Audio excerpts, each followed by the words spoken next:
Good evening, Shortcuts. Stephen here. This is selection one for Shortcuts, July 19th. This is a jazz, blues, and funk selection. Actually, a bit of hip hop in there as well. Hope you're all well. For those of you who are new to the club, this is kind of an insight into the latest box that's arrived from Shibuya.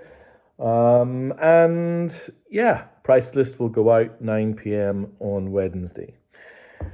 This is a really interesting list. Okay, I have to start here. Nina Simone sings the blues. What strikes me about this cover is its similarity to the cover of John Coltrane's A Love Supreme. The intensity, that kind of dark, brooding eyes. It's really, really something. And this is, I think, certainly Nina Simone's greatest studio album. I'm on record for how much I love It Is Finished, the quasi-live record that we had 4 or 5 months ago. But this record, 1967, the height of the civil rights protests, the Black Panther movement were being formed pretty much right outside the studio where this was being recorded. It's her first record in RCA. It's a very different sound to what she was doing with Phillips up until then. That kind of jazz and the orchestral sound is gone. What you get is piano, harmonica, guitar, drums. You get a blues ensemble. And of course it says Nina Simone sings the blues, but there's no question. It's an incredibly soulful album. Right from the opening track, Do I Move You? Look at that sleeve. Right to the end, to Blues for Mama. A song made famous by Abbey Lincoln. And maybe the first song that certainly I'm aware of that so openly deals with the scourge of domestic violence. There are some amazing cover versions on here, The House of the Rising Sun and others, but I love, it is no doubt, it is the loosest album she's made. I mean, you can hear the musicians kind of figuring it out. It's got Eric Gale on guitar, and he sounds amazing. Oh, man, I love this record. And first time I've had a Japanese press. I'm running low on battery. It's fabulous. In fact, there's a run of soul records in tonight's list that is second to none. Look at this. This is Bill Withers, Just As I Am. Surely one of the greatest soul debuts of all time. I mean, up until this record in the early 70s, Bill Withers was a folk singer. And he recorded his first record very late. He was in his 30s. You can hear, and you know what? He really doesn't play up to the soul of the time, which was a very vibrant, kind of colorful experience. This record is acoustic soul. The biggest hit, of course, being Ain't No Sunshine. But there are many songs in this record that are just the equal. Harlem, Everybody's Talking, but especially Harlem. Anyway, it's a rather wonderful record, and rightly, Just As I Am and Still Bill are rightly lauded as two of the greatest soul records. What a voice. Unbelievable. Look, let's just continue on the soul run. Wow, look, listen, what a record this is. Look at that sleeve. That's William Bell, one of the original keystone artists of the Stax label. The Soul of a Bell being his first record and his biggest hit. And it took him quite a while to pull this one together, quite a few years. But William Bell and Booker T from Booker T and the MGs are a match made in heaven. Honestly, this record just... I'm going to put a playlist together for this week's selection because I want the kickoff track to be the kickoff track of this record. I Forgot to Be Your Lover. Now, I Forgot to Be Your Lover is one of the greatest soul songs I've ever heard. And you know what's extraordinary? As you listen to it, think about one of Van Morrison's biggest hits and think about what he lifted from William Bell to create that record. $5 credit to the first who comments with the Van Morrison song that I'm talking about. But that whole record is extraordinary. William Bell is a genius. On the Stax box set that I raved about a few weeks back, his album Phases of Reality is the best album in that box set. And that box set has got some of the greatest records of all time. And I tell you, it's amazing. And look, how about this for a factoid? This is... So, the second last song on this record is a song called Born Under a Bad Sign. Now, you might think, well, isn't that like Albert King song that he made famous, that blues dude? Yeah, he covered William Bell's original version. Amazing album. I tell you, the more I listen to the Stax Explosion records from 68 to 73, the more I think that it is the most vibrant and pure period of music ever produced on a single label. And here's, more soul music. I can't, I'm not going to apologize though. What about this? This is Wilson Pickett's second record. Actually, no, not his second record. That was William Bell. This is a series of early recordings that William Bell, that Wilson Pickett did, called It's Too Late. Again, this is a very early Japanese press, and in fact, it's a very unusual record in that it is what's called a red label promo. You can see the promo this is the Japanese for not for resale, which is effectively a promo. And I haven't seen the Scepter label before. But I know some of you out there are huge Wilson Pickett fans, and this is an absolutely perfect record for you folks. All right, where do we go to now? Let's go to some blues. Many of you who are shortcuts aficionados will know how much I love Champion Jack Dupree. This guy, man, he was orphaned when he was, 6 or 7. Went into the orphanage, taught himself piano, learned how to play Junkers blues, which he continued to play for the rest of his life, and recorded some of the finest piano and guitar blues that has ever been recorded. It's funny, I as I'm kind of learning more about appreciating music, the piano and the saxophone together in jazz, kind of lighting my fire, but piano and guitar when it's the blues. It's a magical combination, and that is what Champion Jack Dupree is all about. And this record is called The Champion of the Blues. Oh wow, and we're only halfway through. Isn't it extraordinary?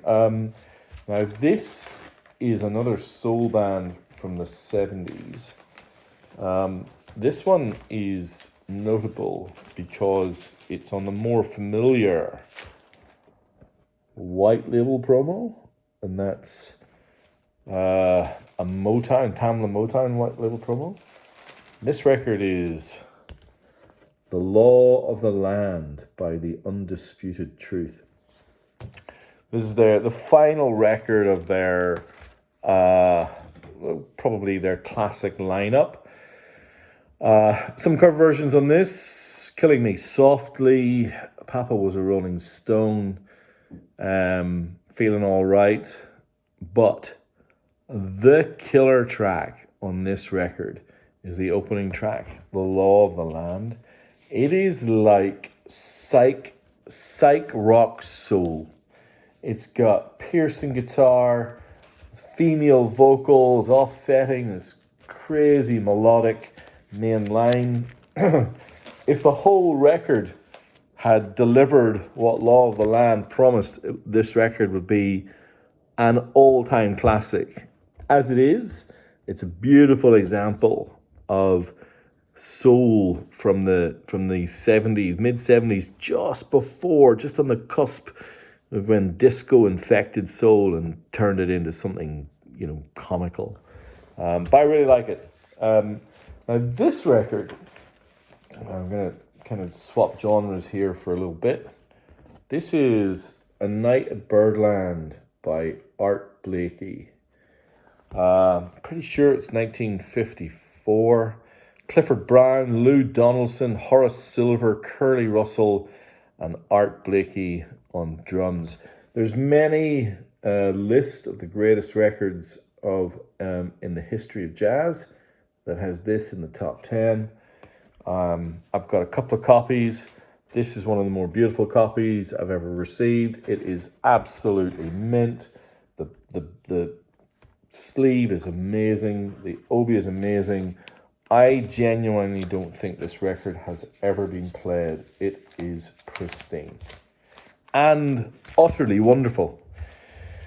All right, we're gonna go whoosh all the way. Now, well, interesting. I mean, the classic age of hip hop, the kind of that 90s period where the Wu-Tang Clan, Tribe Called Quest, Jurassic, all these incredibly melodic hip hop artists, the ones that kind of, that fueled my love of hip hop, they all leant back into the past and they sampled many, many, many jazz records.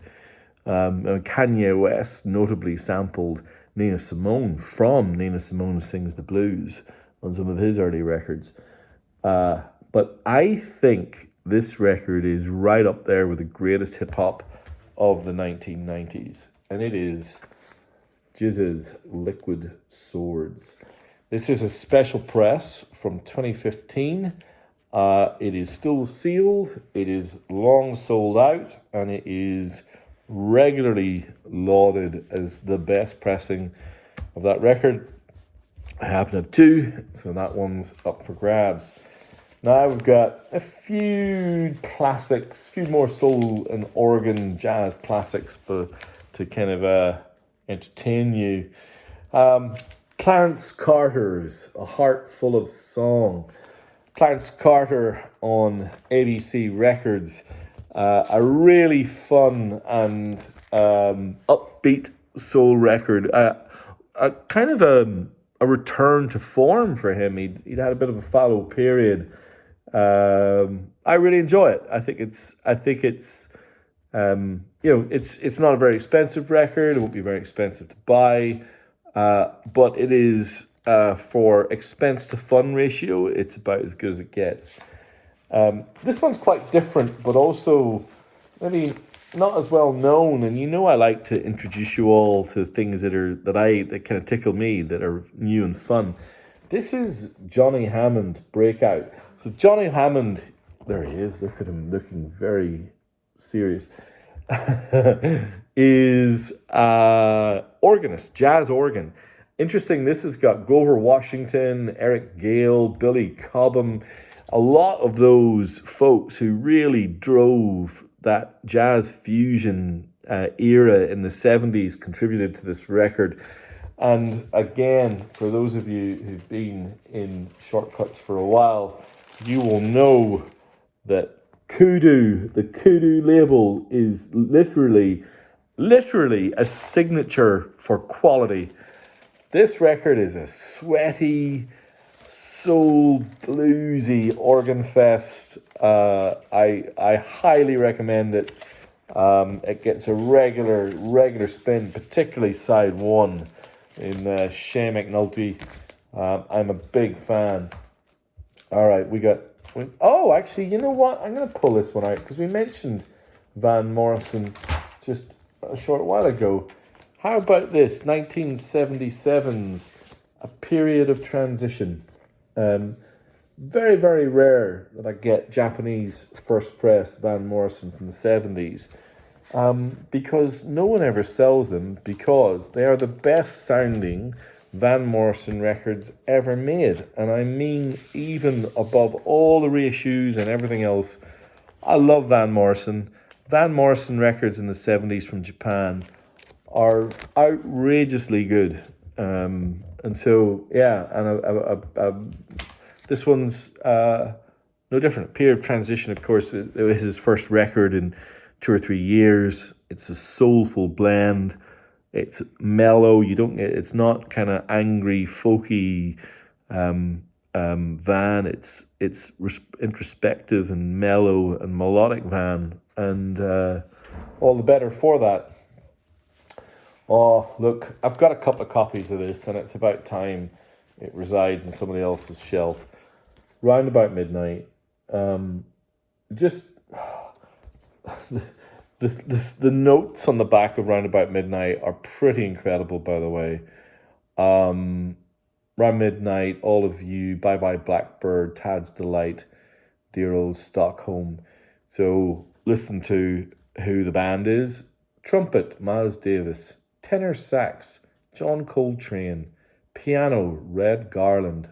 Bass, Paul Chambers. Drums, Philly Joe Jones. On the Columbia label, it's up there with the greatest of all time. Read the reviews. If you don't have this record, it's not expensive for me to sell. I don't know why they put these incredible jazz records in my box for so cheap, and so for you guys, like $35-40, and they're unbelievable quality records. All right, we've got 2 more to go.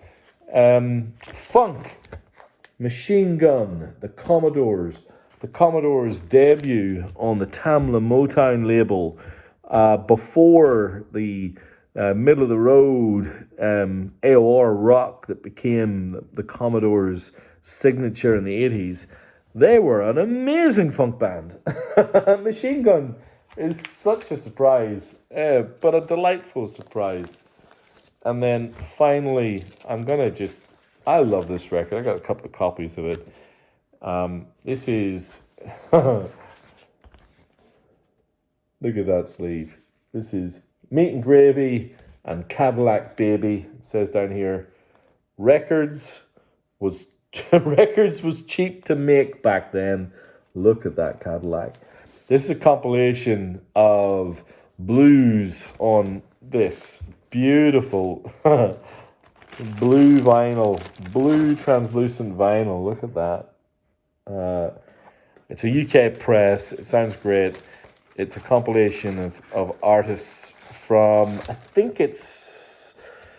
can't remember, I think it's Red Shipper label or something like that. But you've got like Sunnyland Slim and Little Mac, Willie Williams, Homesick James. It's just a smile of a record. Yeah. And I love the sleeve. So there you have it. Wow. What a selection of blues and soul for your delight and delectation. As always, any questions, give me a shout. Any observations, if you like or don't like the list. First to answer that Van Morrison question gets $5 credit, as always. Yeah. All right, that's list one. List two, the classic rock list tonight. Oh my God, wait till you see it. Anyway, I hope you enjoyed that video, and see you all on Wednesday.